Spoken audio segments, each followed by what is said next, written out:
Hello student, welcome back to the world of mathematics. Maths की इस दुनिया में आप सभी का हार्दिक स्वागत है। Today we are going to see the next topic, that is range of composite function. मतलब कंपोजिट फंक्शन कोई F of ji of X के फॉर्म में है या फिर G of F of X के फॉर्म में, मतलब एक फंक्शन के अंदर दूसरा फंक्शन है एंड अगर मुझे रेंज फाइंड करनी है तो कैसे फाइंड कर सकते हैं, है ना। जैसे कि क्वेश्चन ऐसे हो, as an example composite function के एग्जाम्पल तो मेरे ख्याल से आपको पता ही है, sine inverse of something, suppose X square plus 2x plus 3 what ever.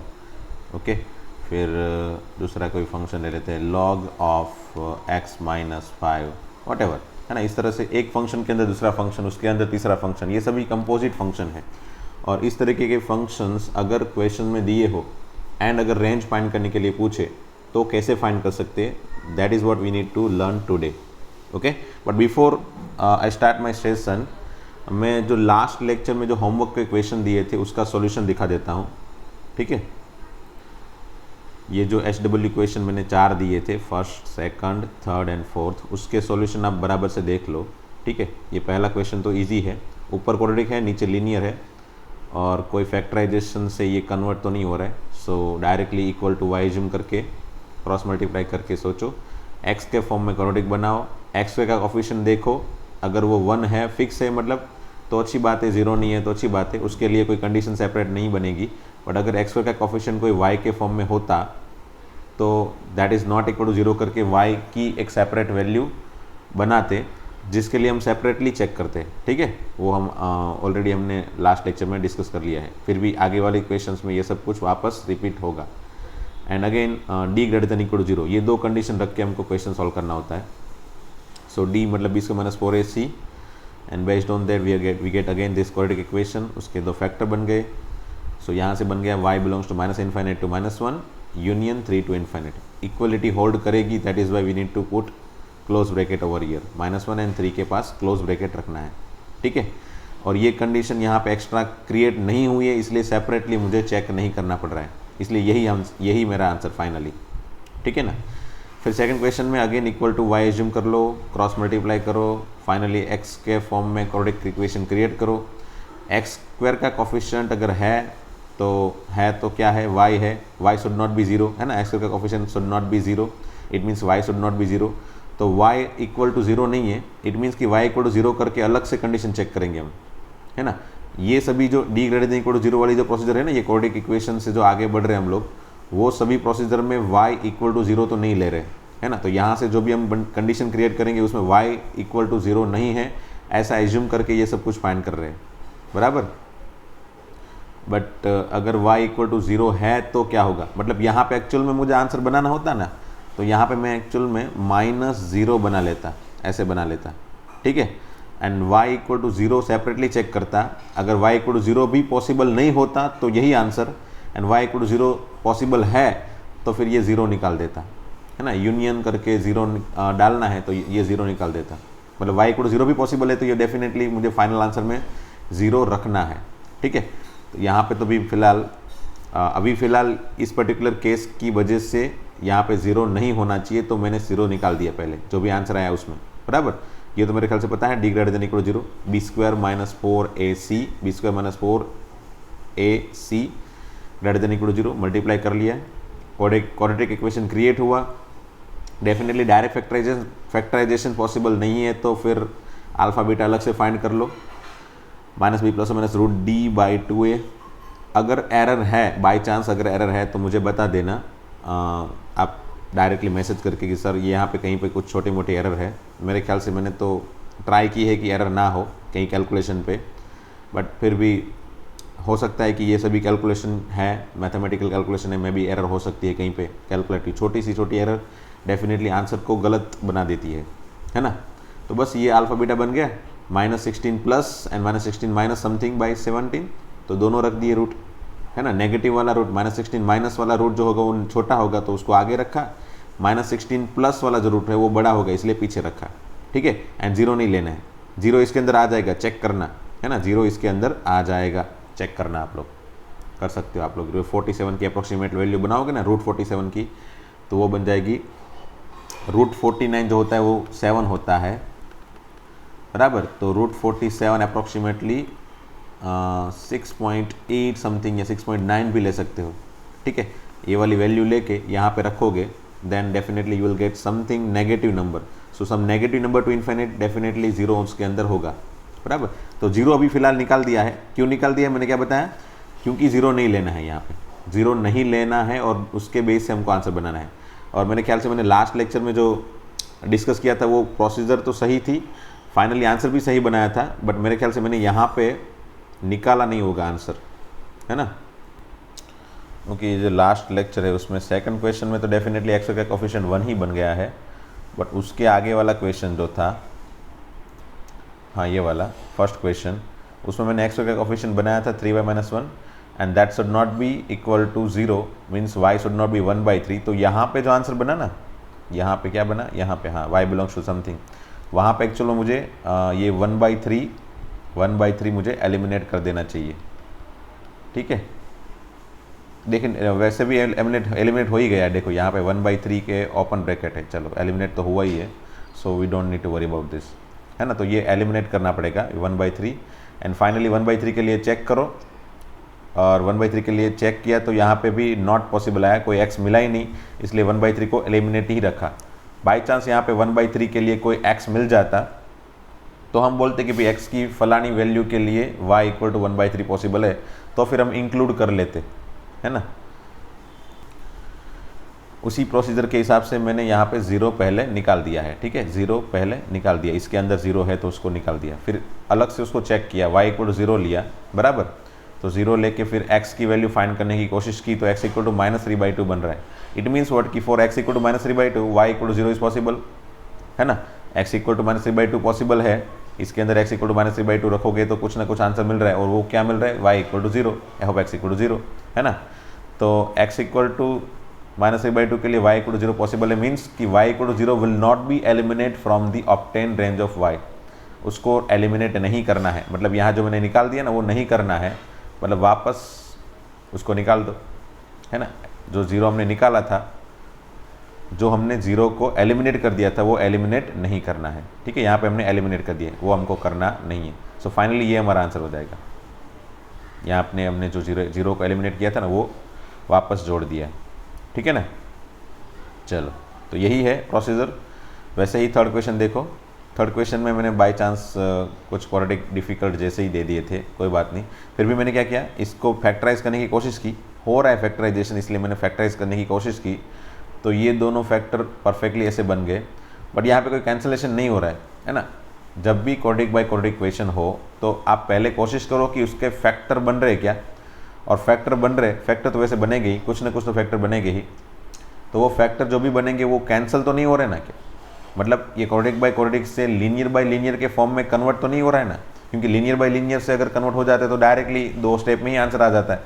So by chance अगर लीनियर बाय लीनियर के फॉर्म में कन्वर्ट हो रहा है तो अच्छी बात है। So first of all we need to check whether any term is cancelled और नॉट, है ना, इसके फैक्टर जो है वो कैंसिल हो रहे कि नहीं हो रहे। तो यहाँ पे फैक्टर इस तरह के बन गए, x + 5/2, x + 1, x - 1, x - 2/3, तो x + 1 है, x - 1 है, so it is not cancel, है ना। ये no term will cancelled, so quadratic by quadratic term can not be convert to linear by linear form, है ना, इसलिए क्वाड्रेटिक बाय क्वाड्रेटिक टर्म जो है वो लीनियर बाय लीनियर के फॉर्म में कन्वर्ट नहीं हो सकता। That is why we need to apply the procedure. ये जो भी प्रोसीजर मैंने सिखाई थी वही प्रोसीजर लगाओ, इक्वल टू y ले लो, क्रॉस मल्टीप्लाई करो, x के फॉर्म में क्वाड्रेटिक इक्वेशन क्रिएट करो, x² का कोएफिशिएंट नॉट इक्वल टू 0 करो, ठीक है। बाई चांस अगर एरर है तो आप देख लेना, बट अगर नहीं है तो फिर यही प्रोसीजर के हिसाब से चलते जाओ। y नॉट इक्वल टू 2/3, मतलब y की वैल्यू 2/3 नहीं लेनी है, d > 0, ये 2 कंडीशन रख के d की वैल्यू > 0, मतलब b² - 4ac > 0, मल्टीप्लाई वगैरह कर लो। पहले कुछ कॉमन निकल रहा है कि नहीं वो चेक करो, नहीं निकल रहा है तो फिर इसका एक्सपांसन करो, इसको मल्टीप्लाई करो, सब कुछ करो। After simplification we get this one, and again you can see alpha and beta जो फैक्टर बन रहे हैं वो सिंपल वाले तो नहीं बन रहे, इसलिए मुझे separately y - alpha y - beta > 0, alpha beta मुझे सेपरेटली फाइंड करना पड़ेगा। सो अल्फा बीटा फाइंड करने पे मुझे अल्फा बीटा मिला -73 माइनस समथिंग प्लस समथिंग, है ना। तो -73 minus something and -73 plus 2 root something, ये दो फैक्टर के बेस से अल्फा एंड बीटा के फॉर्म से वैल्यू रख ली, बराबर। ग्रेटर देन इक्वल टू 0 है तो आपको पता है -∞ to alpha union beta to alpha, beta to union, beta to infinite, वो तो मेरे ख्याल से आपको पता ही होगा, है ना। ये अल्फा बीटा अगर फैक्टर है तो प्लस माइनस प्लस इसके हिसाब से पॉजिटिव वाले लेने हैं, मतलब -∞ से अल्फा लेना है, यूनियन बीटा से इन्फाइनेट लेना है। अब ये तो मेरे ख्याल से आपको सब कुछ परफेक्टली याद है, ठीक है। अल्फा बीटा की वैल्यू रख ली। अगेन यहाँ पे मुझे क्या निकालना पड़ेगा, 2/3। आप चेक करना 2/3 इसके अंदर होगा, है ना। 2/3 मुझे निकालना पड़ेगा, तो इसको मैंने निकाल दिया, चलो, है ना। यहाँ पे निकाल देना पहले, ठीक है। इस पर्टिकुलर इंटरवल में 2/3 है तो इसको निकाल दिया, पर अब -2/3 मतलब एग्जैक्टली ये ब्रैकेट के पीछे -2/3 लिखना है, ठीक है, ऐसे -2/3 ऐसे लिख देना है, ठीक है। वो निकाल दिया। अब now check for y equal to 2/3, अलग से चेक करो। तो 2/3 इक्वल टू अगेन जो भी फंक्शन है y की जगह रख दो वैल्यू, फंक्शन में y की जगह रख दो वैल्यू। तो आप देख सकते हो यहाँ पे x की वैल्यू -11/31 मिल गई। इसका मतलब है कि भाई x इक्वल टू -11/31 है, अगर है तो y इक्वल टू 2/3 भी है, can be obtain. So y equal to 2/3 will not be eliminate from the range of function, है ना। उसको एलिमिनेट नहीं कर सकते, इसलिए इसको एलिमिनेट नहीं किया, मतलब वापस जोड़ दिया। 2/3 को तुमको रखना पड़ेगा। So finally range is this one, okay. By chance यहाँ पे कोई x नहीं मिलता तो ये 2/3 निकाल देते, बराबर। यही एक्चुअल में ट्विस्ट होता है। दो ऑप्शन हो गए, एक ऑप्शन में ये लिखा होगा और दूसरे ऑप्शन में -2/3 करके लिखा होगा, और थर्ड एंड फोर्थ ऑप्शन कुछ भी होगी, चलो। तो स्टूडेंट जनरली ये दो ऑप्शन में ही लास्ट में कन्फ्यूज हो जाते हैं, है ना। ये दो ऑप्शन में, ये वाले और ये वाले ऑप्शन में ही कन्फ्यूज हो जाते हैं कि भाई 2/3 रखना है या नहीं रखना है। बाई चांस कभी कभी 2/3 निकालना होता है, यहाँ पे 2/3 y इक्वल टू 2/3 बने, ऐसा कोई x नहीं मिले, जैसे हमने लास्ट वीडियो लेक्चर में क्वेश्चन दिया था, उसमें ऐसा कोई x पॉसिबल नहीं हुआ था, तो वहाँ पे मुझे निकालना पड़ता है ना। तो वहाँ पे स्टूडेंट भूल जाते कि भाई चलो 2/3 निकालो, ऐसा भूल जाते हैं, यही आंसर लिख के आ जाते हैं, है ना। बट यहाँ पे तो मुझे नहीं निकालना है क्योंकि x पॉसिबल हो गया, ठीक है। तो ये कन्फ्यूजिंग, जनरली कन्फ्यूजन वाला क्वेश्चन वो लोग क्रिएट करके एग्जाम में डालते हैं, और बेस्ड ऑन दैट ही जनरली स्टूडेंट कन्फ्यूज होते हैं, बराबर। बस तो यही हो गया। And fourth question, again f(x) equal to y लेके स्टार्ट करो, क्रॉस मल्टीप्लाई करो, क्वाड्रेटिक क्रिएट करो x के फॉर्म में, x का कोफिशिएंट नॉट इक्वल टू 0 करके y की वैल्यू बनाओ। -1/5 नहीं हो सकती। दूसरी condition d greater than equal to 0, ये तो पता है ना मेरे ख्याल से कंडीशन ये क्यों बनी, तो ये इसलिए बनी क्योंकि क्वाड्रेटिक अगर डिफाइन करना है तो x² का कोफिशिएंट 0 नहीं होना चाहिए। अगर x² का कोफिशिएंट 0 है तो ये क्वाड्रेटिक नहीं बनेगा। तो ये अगर ये क्वाड्रेटिक नहीं बनेगा, इट मीन्स व्हाट, कि ये तो कंडीशन बनेगी नहीं, है ना। ये कंडीशन किसके लिए भाई, क्वाड्रेटिक इक्वेशन है तो फिर डिस्क्रिमिनेंट आएगा, अदरवाइज तो आएगा ही नहीं।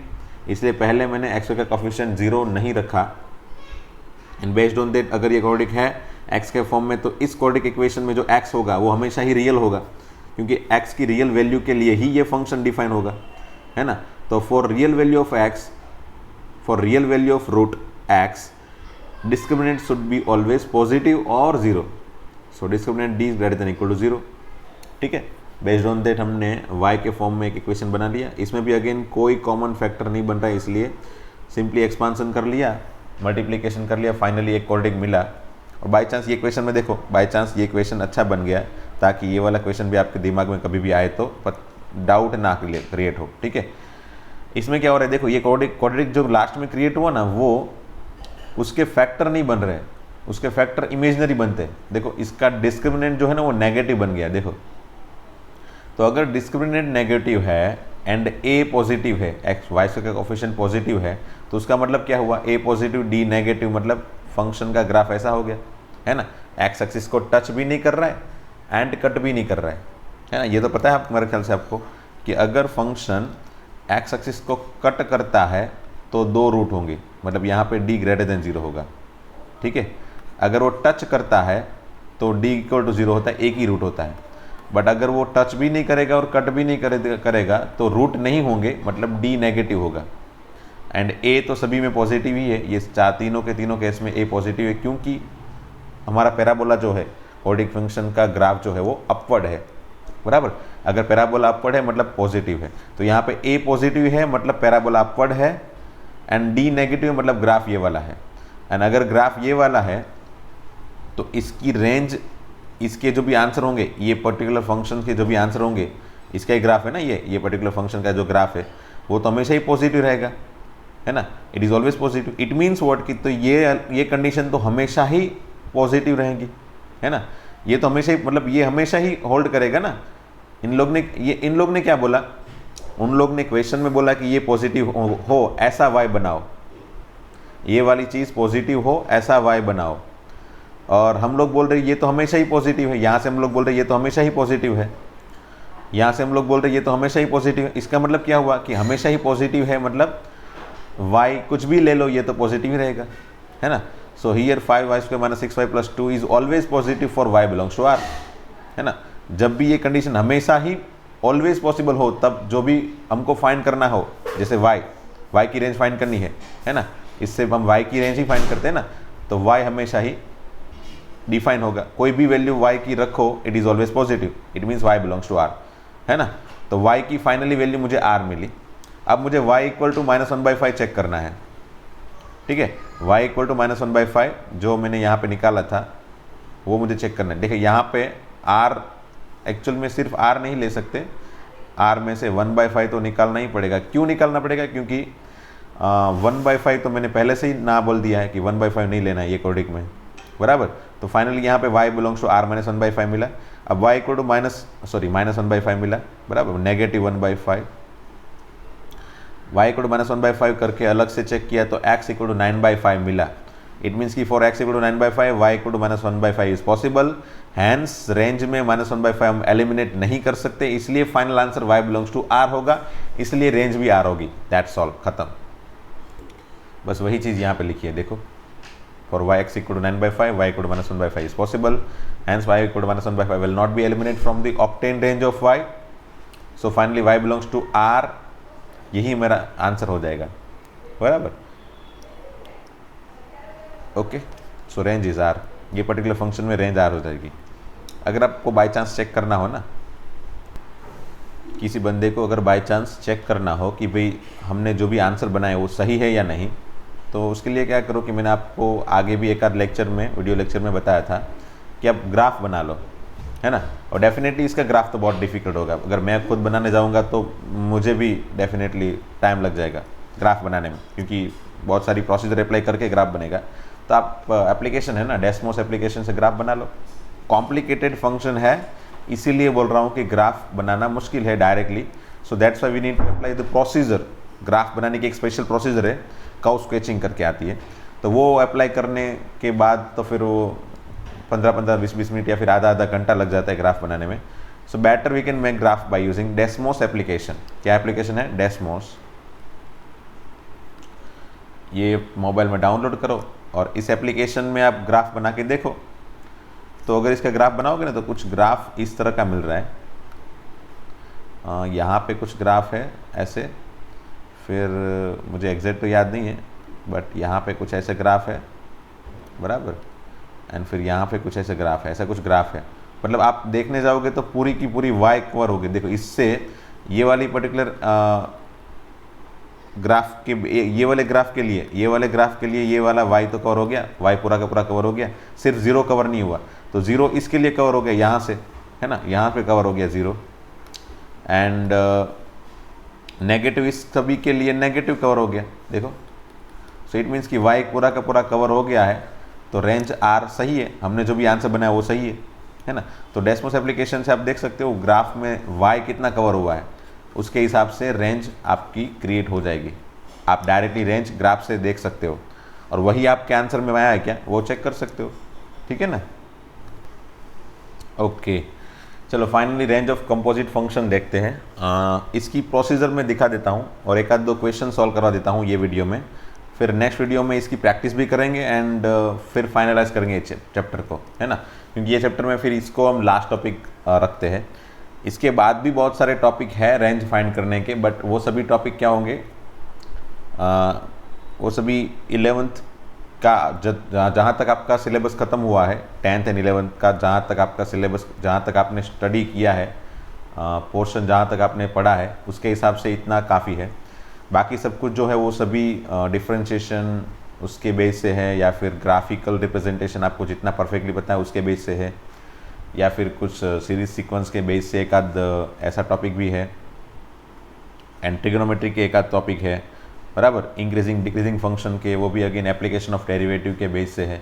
तो ये 3-4 टॉपिक है, बट वो सभी टॉपिक क्या हो गए, वो सभी टॉपिक अभी तक आपने स्टडी नहीं किए हैं, ठीक है। तो ये जो रेंज ऑफ कंपोजिट फंक्शन है उसको मैं लास्ट टॉपिक गिनूंगा हमारे रेंज में। मेरे ख्याल से हमने 3 तरीके ऑलरेडी सीख लिए, 3 से 4 मेरे याद नहीं है, और ये लास्ट तरीका है, बराबर, कंपोजिट फंक्शन फाइंड करने का, सॉरी रेंज फाइंड करने का। कंपोजिट फंक्शन में बहुत सारे फंक्शन आ जाएंगे, इसमें भी अगेन बहुत सारे फंक्शन ऐसे क्रिएट होंगे जिसके लिए आपको दिक्कत हो सकती है। वैसे यही फंक्शन में दिक्कत हो सकती है क्योंकि आपको किसी के ग्राफ नहीं पता है। तो मैं क्या कर रहा हूँ, आपको प्रोसीजर दिखा रहा हूँ, बराबर, और सभी प्रोसीजर में जितने जितने क्वेश्चंस में दे रहा हूँ वो सब के ग्राफ में ड्रॉ करके दिखा दूंगा ये पर्टिकुलर एग्जाम्पल में, बराबर, वो सभी एग्जाम्पल में। और एक चीज़ समझना है इसमें, आप प्रोसीजर समझ लेना, बराबर। ग्राफ का क्या होगा कि समझ लो लोग का ग्राफ है तो लोग का ग्राफ मेरे ख्याल से आपको थोड़ा बहुत याद है, बट साइन इनवर्स का ग्राफ तो याद नहीं होगा क्योंकि आपने पढ़ा ही नहीं है। सिर्फ साइन इनवर्स की मैंने रेंज आपको सिखा दी मतलब आपको मगअप करवा दी, याद करवा दी। फिर साइन इनवर्स की रेंज क्या है, -π/2 से π/2। कैसे आ रहा है वो भी नहीं दिखाया मैंने अब तक, क्योंकि वो 3rd सेमेस्टर में है ना, 12th में है, 3rd सेमेस्टर मतलब 12th में है। तो कैसे आ रहा है वो नहीं दिखाया, और साइन इनवर्स का ग्राफ भी नहीं दिखाया। मतलब अभी सिर्फ मैंने आपको थोड़ी बहुत चीज़ें इन्फॉर्मेशन के बेस से दी है, ताकि कोई क्वेश्चंस अभी फ़िलहाल जो क्रिएट होते हैं उसमें कोई दिक्कत ना हो। ओके, तो फाइनली मैं क्या बोल रहा हूँ वंस अगेन कि जो जो क्वेश्चंस मैं यहाँ पे सॉल्व करवा रहा हूँ वही क्वेश्चंस आपसे सॉल्व होंगे, क्योंकि मैं उसके ग्राफ आपको दिखा दूंगा, उसके ग्राफ आपको मैं दिखा दूंगा, और जिस चीज़ के आपको ग्राफ पता है वो सभी क्वेश्चंस आपसे सॉल्व होंगे, है ना। ग्राफ पता है तो ही सॉल्व होंगे, अदरवाइज नहीं होंगे, क्योंकि कंपोजिट फंक्शन में आपको सबसे पहली चीज़ आपको ग्राफ याद होने चाहिए सभी फंक्शंस के, है ना।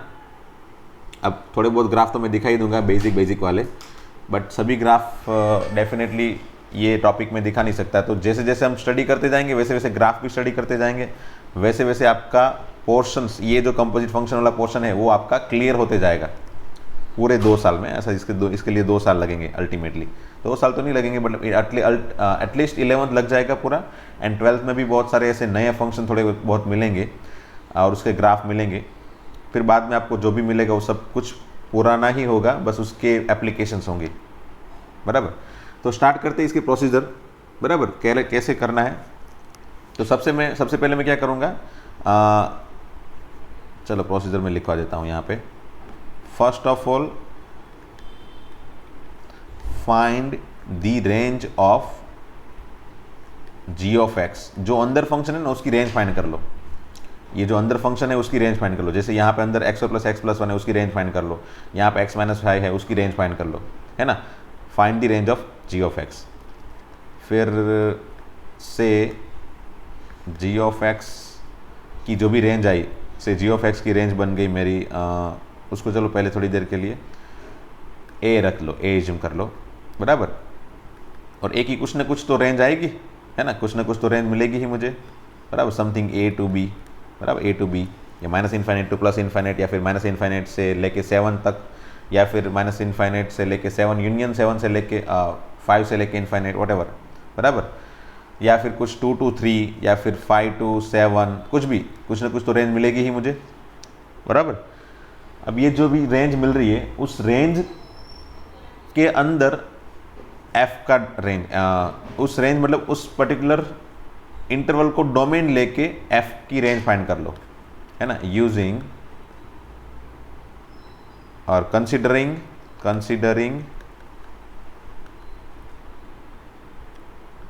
Domain as a and find range of f of a, है ना, f ऑफ a, क्योंकि g ऑफ x को मैंने a ले लिया है तो find range of f of a, बस खत्म, यही है final procedure.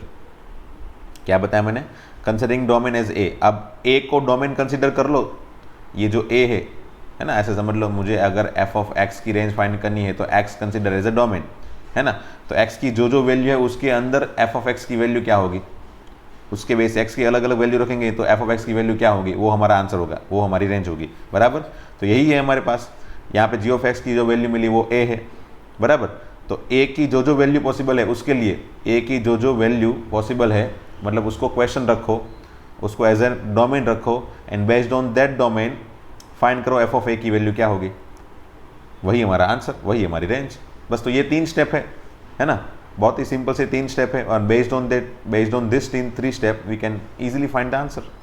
Okay, so let's have question, मैं क्वेश्चन लेता हूँ and based on those question let us see कैसे फाइंड करते हैं आंसर, बराबर।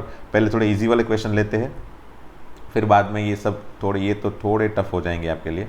पहले एक आध दो इजी क्वेश्चन लेते हैं, चलो। तो चलो फर्स्ट क्वेश्चन ले लिया, log X plus E by X plus 1 base E है, बराबर। तो वैसे देखने में तो ये भी डिफ़िकल्ट लग रहा है ना भाई, कि एक फंक्शन के अंदर दूसरा फंक्शन, वो भी इतना डिफ़िकल्ट जैसा। कोई बात नहीं, बट फिर भी इजी है, क्योंकि हमको अंदर वाले फंक्शंस की रेंज इजीली फाइंड करनी आती है, और उसकी रेंज के बेस से फिर बाहर का जो लॉग है उसका आंसर बनाएंगे, है ना। तो चलो ये जो है इसकी पहले आंसर इसकी रेंज बना लेते हैं। मैंने क्या बताया, पहले अंदर वाले फंक्शंस की रेंज बनाओ, है ना। Find first of all find the range of ji of x, मतलब अंदर वाले फंक्शन की रेंज बनाओ। तो इसकी रेंज क्या होगी भाई,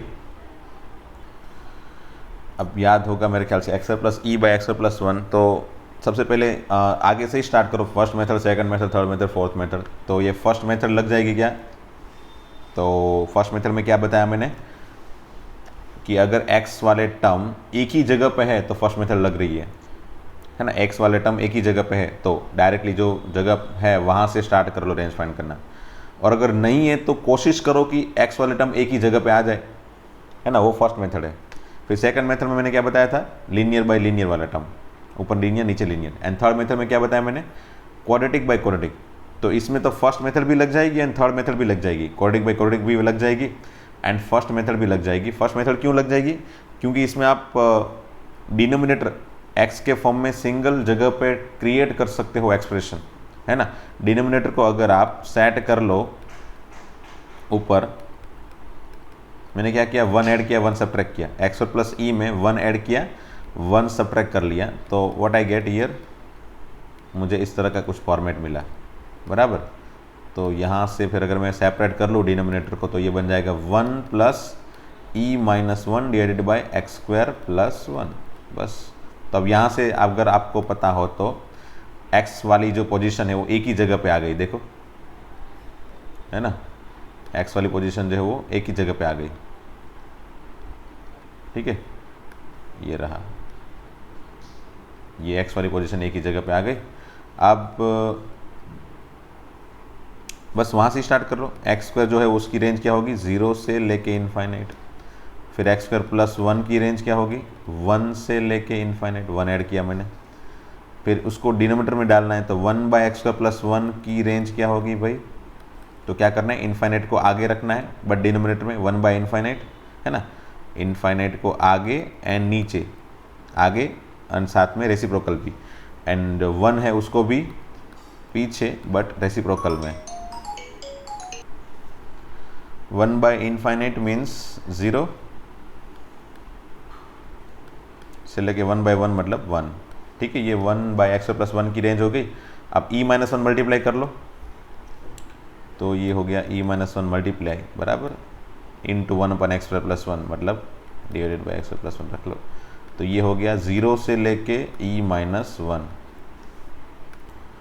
फिर 1 ऐड करना है तो 1 ऐड कर लो सब में, तो चलो अब 1 ऐड कर दिया, ठीक है। तो फाइनली आंसर क्या मिला मुझे इसका,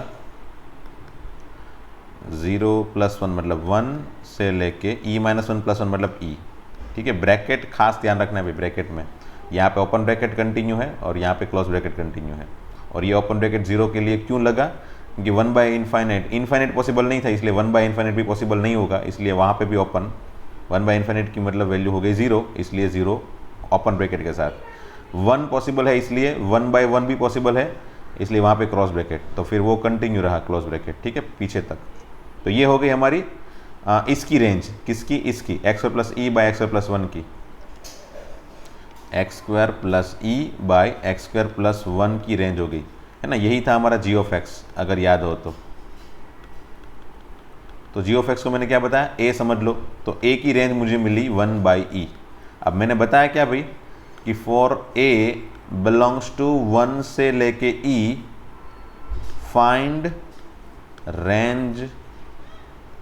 range of F of A, है ना। एफ ऑफ ए मतलब क्या होगा भाई, ए मतलब ये है ना ए, इसको ए कंसिडर कर लिया ना, ये पूरे को ए कंसिडर कर लिया है, ये पूरे को ए कंसिडर कर लिया है, बराबर। तो एफ ऑफ ए क्या होगा भाई, लॉग ए, है ना, लॉग ए। इसको अगर ए कंसिडर कर लिया तो एफ ऑफ ए मतलब लॉग ए। तो फाइनली करना क्या है, बस इसको ए ले लिया है ना, तो लॉग ए की रेंज फाइंड करनी बाकी है, और वो उसमें ए क्या होगा 1 से लेके ई, बस खत्म।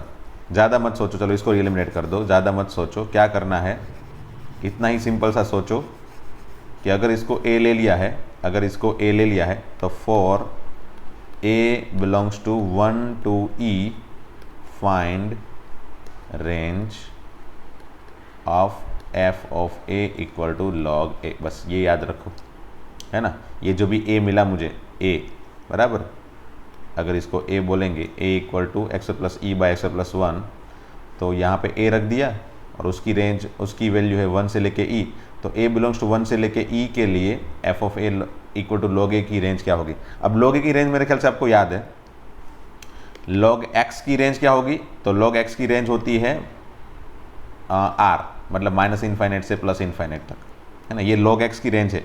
बट उसके लिए एक्स क्या होता है, तो यहाँ पे एक्स मतलब डोमेन, है ना। अगर सिंपली मैंने बोल दिया कि भी लॉग एक्स की रेंज बनाओ, सिंपली अगर मैंने बोल दिया कि लॉग एक्स की रेंज बनाओ, तो वहाँ पे एक्स क्या होता है, तो x is consider to be a domain. और डोमेन मतलब क्या होता है, डोमेन मतलब जो जो एक्स की वैल्यू पॉसिबल हो वो। तो एक्स की कौन कौन सी वैल्यू पॉसिबल होती है एक्चुअल में, 0 से लेके इनफाइनाइट। अगर याद हो तो लॉग एक्स का डोमेन 0 से लेके इनफाइनाइट है, ओनली पॉजिटिव आर प्लस। अगर याद हो तो अच्छी बात है, नहीं याद हो तो वापस याद करो एक बार, है ना, वापस डोमेन वाला लेक्चर देखो, लॉग एक्स की रेंज देखो, है ना, एंड लॉग एक्स का डोमेन देखो। लॉग एक्स का डोमेन है आर पॉजिटिव एंड उसकी रेंज है माइनस इनफाइनाइट से लेके प्लस इनफाइनाइट। मतलब उसका ग्राफ बनाने जाओगे ना तो कुछ ऐसा ग्राफ बनेगा, बराबर। मतलब सिर्फ पॉजिटिव वैल्यू के लिए ही आंसर है हमारे पास, एक्स की पॉजिटिव वैल्यू के लिए ही ग्राफ है, एक्स की नेगेटिव वैल्यू के लिए तो ग्राफ है ही नहीं, मतलब इस तरफ तो ग्राफ है ही नहीं। एंड आंसर में देखने जाऊँ तो पूरा का पूरा वाई कवर हो गया, देखो ये पूरा का पूरा वाई कवर हो गया, बराबर ना। इसलिए रेंज आर है एंड डोमेन आर पॉजिटिव, मतलब सिर्फ एक्स इक्वल टू 0 रखूंगा तो भी आंसर नहीं मिलेगा, क्योंकि एक्स इक्वल टू 0 के लिए ये ग्राफ इनफाइनाइट चला जाएगा, माइनस इनफाइनाइट, बराबर। एक्स इक्वल टू 0 के लिए ये ग्राफ माइनस इनफाइनाइट की तरफ चला जाएगा, ठीक है। एंड बस ये ग्राफ उसका याद रखना है। यहाँ पे 1 है, एक्स इक्वल टू 1 होगा तो log 1 इक्वल टू 0 होता है, तो एक्स इक्वल टू 1 पे log का आंसर 0 हो जाता है ना। तो ये जो ग्राफ है ना वो ये ग्राफ किसका है, सिर्फ log x का ग्राफ है, उसके लिए x की वैल्यू ये वाली होगी, है ना। एंड x की वैल्यू ये वाली है, उसके लिए log x की वैल्यू ये वाली है, बराबर। For this x log x belongs to minus infinite to infinite. But यहाँ पे x जो है, x मतलब a जो 1 to e है, उसके लिए log a की वैल्यू क्या होगी, है ना। क्या बोल रहा हूँ मैं, a की वैल्यू 1 से लेके e है, उसके लिए log a की वैल्यू क्या होगी। थोड़ी देर के लिए सोचो कि a मतलब x है, तो x की वैल्यू 1 से लेके e अगर हो तो उसके लिए f of x equal to log x की वैल्यू क्या होगी, है ना। तो यहाँ पे मुझे ग्राफ की ज़रूरत क्यों पड़ रही है, क्योंकि अब मेरे पास जो x है ना, ये थोड़ी देर के लिए अगर इसको मैंने x समझा तो x की वैल्यू 1 से लेके e के लिए f of x equal to log x, या फिर इसको x ना समझना हो तो इसको x की जगह इसको a ले लो और इसको f ऑफ a ले लो, बराबर। तो ऐसा भी कर सकते हो। हमारी आदत जनरली यहाँ पे x की होती है और यहाँ पे y मतलब f ऑफ x की होती है। बट अगर फंक्शन में हमने x की जगह a रख लिया है, फंक्शन में अगर हमने a यूज़ किया है तो graph a versus f of a का होता है, a versus f of a का ग्राफ होता है, बराबर। तो a की वैल्यू अगर 1 से लेके e मतलब ये सभी, है ना। तो फॉर दिस a ग्राफ क्या है भाई, ग्राफ ये वाला है ना, यहाँ तक ग्राफ है। तो अगर x जो है, x मतलब a जो 1 से लेके e है, उसके लिए ग्राफ ये वाला है, तो एक काम करो, थोड़ी देर के लिए एज्यूम करो, इमेजिन करो कि ये जो बाकी का पोर्शन है ना उसको एलिमिनेट कर दूं मैं। मेरे पास ग्राफ सिर्फ इतना ही है और उसके सिवा कोई ग्राफ है नहीं।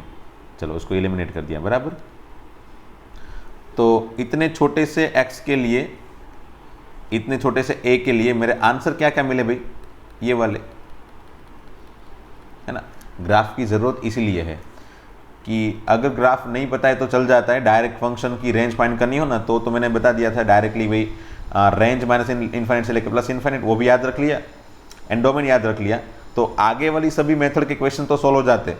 बट ये फोर्थ मेथड जो कंपोजिट फंक्शन है ना, उसमें डोमेन छोटा हो जाता है। डोमेन छोटा मतलब इस पर्टिकुलर फंक्शंस को हम जो g एज्यूम कर ले, g मतलब a एज्यूम कर रहे हैं, उस पर्टिकुलर a को अभी डोमेन कंसिडर करके हम आंसर बना रहे हैं। तो छोटे से डोमेन के लिए आंसर क्या होगा वो बनाने के लिए मुझे ग्राफ चाहिए, है ना। अब छोटे से डोमेन के लिए आंसर कितना होगा वो अगर ग्राफ पता है तभी पता कर सकते हैं, है ना।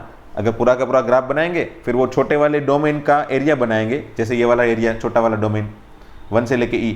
अब इतने पोर्शन में ग्राफ का आंसर क्या होगा बस वो चेक करना होता है ना। इतने पोर्शन में ग्राफ का आंसर क्या है, तो फिर देखो ये सभी वैल्यू को नहीं चेक करनी है, बट यहाँ पे ये जो पॉसिबल हो वो तो जीरो होगी, है ना, ये जीरो है। और ये वाला पॉइंट कौन सा होगा भाई, तो ये वाला पॉइंट मतलब इस पॉइंट का आंसर कहाँ पे मिलेगा भाई, x की वैल्यू अगर e है, x की वैल्यू e है तो उसके लिए f ऑफ x का आंसर, या फिर a की वैल्यू अगर a इक्वल टू e है, for a equal to e what is f of a equal to log a equal to f of a equal to log है, तो वहाँ पे अगर a की जगह e रख लो तो log e, बेस में तो e है, तो log a base e, log e base e is equal to 1। So ultimately यहाँ पे जो आंसर है वो क्या हो गया भाई, यहाँ पे जो आंसर है वो 1 हो गया, है ना। अगर a इक्वल टू e है तो f ऑफ a का आंसर क्या होगा भाई, अगर a इक्वल टू e है तो f ऑफ a का answer log e that is equal to 1, है ना, ठीक है। तो अगर a इक्वल टू e तो log e का आंसर 1। तो ये फाइनली हमारा ग्राफ कहाँ से कहाँ तक बन गया भाई, 1 से लेके e तक, सॉरी 0 से लेके 1 तक, ये मेरा आंसर हो गया। रेंज क्या हो गई भाई, 0 से लेके 1 तक। अब क्या क्या नहीं लेना है, तो यहाँ पे 1 नहीं लेना है, 1 नहीं लेना है मतलब उसका आंसर 0 है वो नहीं लेना है ना। एंड e लेना है, तो e के लिए आंसर क्या है भाई 1, तो 1 लेना है ना। a इक्वल टू जो 1 नहीं लेना है इसलिए उसका आंसर भी नहीं लेना है, एंड e लेना है इसलिए उसका आंसर भी लेना है। सो फाइनली रेंज क्या मिल गई मुझे भाई, तो फाइनली मुझे रेंज जो मिली वो क्या मिली, 1 से लेके 0 से लेके 1, ये फाइनल रेंज हो गई, ये मेरा फाइनल आंसर है ना। तो बस यही है। वंस अगेन एक बार ये ग्राफिकल रिप्रेजेंटेशन एक बार दिखा देता हूँ। चलो यहाँ तक तो मेरे ख्याल से आई होप समझ में आ गया है। a की वैल्यू 1 से लेके e, ये तो मैंने प्रोसेस में लिखा था, इसको a समझना है, उसकी वैल्यू 1 से लेके e के लिए f ऑफ a है ना, x equal to a, sorry इसको a समझ लिया तो log a का आंसर, log a का आंसर मतलब f of a equal to log a का आंसर, ठीक है। तो log a का आंसर बनाने मतलब log का ग्राफ बनाना है, तो log का मैंने ग्राफ बना दिया पहले, बराबर, ये a होगा और ये f ऑफ a होगा, ठीक है। अब मैंने सोचा क्या कि भी a की वैल्यू 1 से लेके e, तो यहाँ पे 1 होता है वो तो मुझे पता होना चाहिए, और यहाँ पे कहीं पे e होगा, e मतलब 2.303 अप्रोक्सीमेटली। तो मेरा x ये है, x मतलब a ये है, उसके लिए मेरा ग्राफ इतना है। तो थोड़ी देर के लिए एज्यूम करो कि इतना ही ग्राफ है, बाकी जो चीज़ें है वो सब एलिमिनेट कर दो, बराबर, बाकी जो भी चीज़ें है उसको एलिमिनेट कर दो थोड़ी देर के लिए। माइंड में भी एलिमिनेट कर सकते हैं, ज़रूरी नहीं कि आपको एग्जाम में या फिर बुक के अंदर जहाँ पे आप ड्रॉ कर रहे हो वहाँ पे एलिमिनेट करना है, बराबर। आप माइंड के अंदर एज्यूम करो, इसको एलिमिनेट कर दिया, चलो ऐसा करके अब फिर आंसर बनाओ। तो मेरा आंसर क्या क्या बन जाएगी भाई, तो ये सभी मेरा आंसर बन जाएंगे, ये सभी, है ना, ये सभी a के लिए आंसर ये वाले, ओके। कहाँ से कहाँ तक, तो पहले 0, यहाँ से यहाँ पे 0 होगा और यहाँ पे क्या होगा भाई, तो ये a इक्वल टू ई है, तब f ऑफ a क्या होगा, तो a इक्वल टू ई के लिए f of a log e and log e equal to 1, so ये लास्ट वाला पॉइंट 1 है। ठीक है, 1 नहीं लेना था एंड e लेना है, इसलिए यहाँ पे आंसर में, फाइनल आंसर में 0 नहीं लेना है एंड 1 लेना है, ख़त्म। ओके, तो ये तो मैंने बताई प्रोसीजर, बराबर। आज सिर्फ मैंने प्रोसीजर बताई है एंड प्रैक्टिस क्वेश्चन हम थोड़े करेंगे कल, नेक्स्ट वीडियो लेक्चर में प्रैक्टिस क्वेश्चन करेंगे एंड फिर थोड़े बहुत क्वेश्चन जो प्रैक्टिस क्वेश्चन कर रहे हैं ना, उसके रिलेटेड क्वेश्चन में थोड़े बहुत होमवर्क में दूंगा, बट आज कुछ होमवर्क में नहीं दे रहा हूँ। क्यों नहीं दे रहा हूँ, क्योंकि आपको ग्राफ नहीं पता है ना। जैसे यहाँ पे log x का ग्राफ पता होता तो ही ये ग्राफ हो जाता।